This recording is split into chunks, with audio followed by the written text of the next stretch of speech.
இந்த தவிடு கேரக்டர் நிதிஷ் வந்து உங்கள்கிட்ட ரைட் பண்ணியிருப்பார், கேரக்டர் இப்படி இருக்கணும் இப்படி இருக்கணும் அப்படின்ற மாதிரி சொல்லும்போது எனக்கு இது வந்து ஒரு நாள் நைட்டு வந்து அதோட கோ டைரக்டர் கிரியேட்டிவ் டைரக்டர் இவர் லிபின் வந்து என்னோடய ஃப்ரெண்டு தான். ஓகே.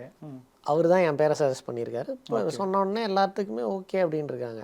ஆனால் என்னென்னா டேட்டு கம்ப்ளீட்டாக வேணும்னாங்க. அப்போது அடுத்தடுத்து படங்கள் பக்கத்தில் இருந்தது.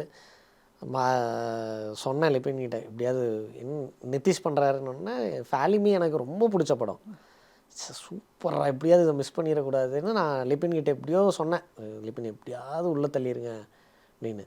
ரொம்ப நாளைக்கு அப்புறம் கேரக்டரே கேட்காம நடித்த படம் தான் ட்ரிபிள் டி. கேரக்டரே கேட்கல, எனக்கு வந்து ஐடியா மட்டும்தான் தெரியும், இப்படி ஒரு கதை இப்படி ஒன்று இருக்குது அப்படின்னு. நான் முந்தின நாள் ஸ்பாட்டுக்கு போயிட்டு பவுண்டு வாங்கி அன்றைக்கி நைட்டு படிச்சுட்டு தான் ஸ்பாட்டுக்கே போகிறேன். ஓகே.